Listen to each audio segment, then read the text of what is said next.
I went camping around 3 weekends ago in Huntsville National Forest in Texas. Me and three friends that came home for the weekend, they're all in college, and usually we can all get together at least once a year. Old friends from high school. From the camping trip, we plan to go backpacking deep in the forest. Live off fish that we catch or animals that we can trap. We've been doing this for a while in Texas and in numerous places, such as Arizona, Colorado, if anyone's familiar with the Spanish peaks there, New Mexico, so we're pretty much used to anything that you would encounter out there. It was my turn to pick where we went camping, so I chose Huntsville, more accurately it's Huntsville, New Waverly. So we drive up there, park our car in a camping spot, and then we start walking off into the forest. We had some laughs along the way, everyone was just catching up with each other's lives. We walked until it started to get dark and then set up camp where we stopped. Everyone gathered wood to make a fire and we set our tent up. And we do what we always do. Try and scare each other with weird stories. Around this time, I started to smell something very faint. It was noticeable but not overbearing. We couldn't put our finger on what it was, so we just carried on. Mike had to go piss and he walked off into the forest. A second later, he comes running back, piss all down his jeans, like he had just missed really bad. Immediately, we all crack up and start kind of throwing jokes his way. Then we notice that he was white as snow and trying to catch his breath. He starts screaming at us to follow him and then runs off. We get all serious and we go and follow him, not knowing what the problem was. We start to hear a faint scream and crying in the distance, in the direction that we were running. It was pitch black away from the camp, and Mike had the only flashlight as we left ours at the camp because he had to go take a piss.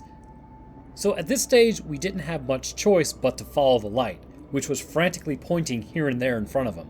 The screams get closer, and Mike starts to slow down.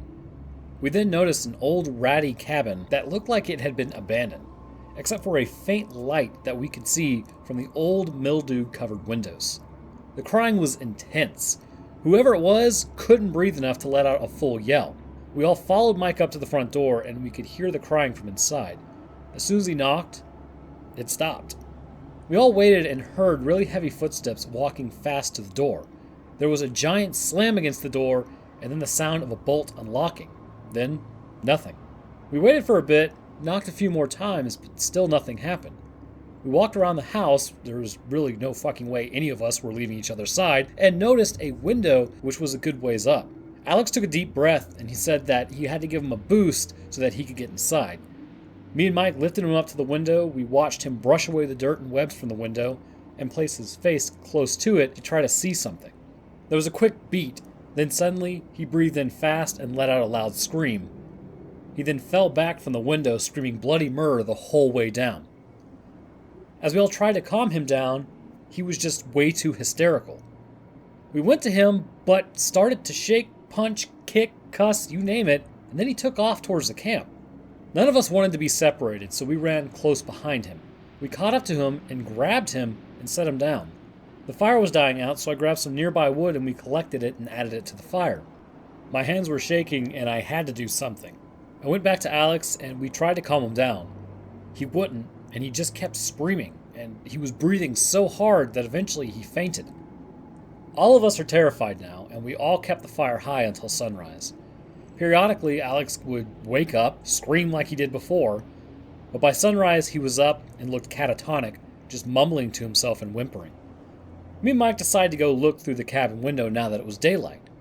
We searched where we thought it was, except there was nothing at all. Nothing was there.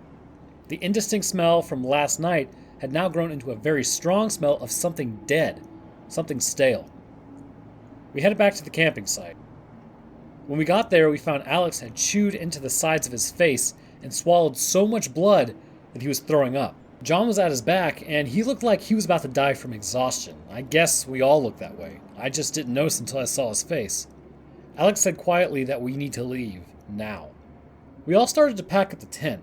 It started to rain really heavily, it was about noon, and the sky started to grow really dark. Alex started to go into a panic. He went and grabbed a large stick and yelled at us to leave and leave now, or he'd knock us out and drag us there himself. Mike started to yell at him and they started to fight. We broke it up and finished packing, and then we started on our way back. After a little while we arrived at a creek we had crossed the previous day, only now it was flooded over and the water was moving way too fast for us to cross it. Alex started to scream again. yelling at Mike for taking his time packing up the tent when we could have all gotten out of there. This went on for a while until we finally convinced Alex to calm down and tell us what had happened. He said as soon as he put his face to the glass, a face was on the other side and it did the same thing. It started to smile really big. It had dark eyes and a dark mouth, much bigger than Alex's. As the smile got as large as it could, a giant shadow behind it swung something down and sliced its face off. The face was stuck to the window, and he said it started to laugh quietly as it slid down. Mike, still pissed off, and though he wouldn't admit it, beginning to get freaked out, started to argue with him again. We eventually stopped and started to follow a creek for a way to cross. We then started to see toys floating down the creek, like really old toys, like old Barbie dolls and baby dolls. There wasn't any trash floating in this creek though, just lots of Barbies and baby dolls. One washed to the side and Mike picked it up. It had some kind of voice chip that was dying and started to sound like some gurgling words we couldn't understand, followed by a sad excuse for laughter. Then it sounded like he was whispering. We thought the batteries must be dying and he just threw it down. We kept going and the sun was starting to set. Alex was freaking out more now and was whimpering and breathing heavily. We all started to see shadows move behind trees, something that just previously we had all called BS on until we started seeing it ourselves. It was barely light out and we stopped to see there's a cabin right in front of us. None of us knows what to think. Mike says, "This is bullshit, I'm going in there." Alex tries to stop him, we all do. All of us just want to go home. Mike says to all of us to fuck off, do your own thing, he doesn't care anymore, this is bull. We then start to hear hundreds of the same baby dolls as before, laughing, whispering, and trying to sing. We start to move forward past the cabin, all of us, and we kept pushing forward. We smelled something dead in the air, something stale. The same thing as something before. We started to hear something crying and something screaming.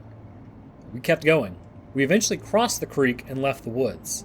We get back in our vehicle and got in. It's pitch black and we drive. As we were about to get on 45 to Houston, the road is under construction and it can't be accessed. It points to a detour. As we head towards the detour, it seems to be a small, bumpy dirt road going into the woods. We then see a young girl come up to us. She looks like she's in trouble.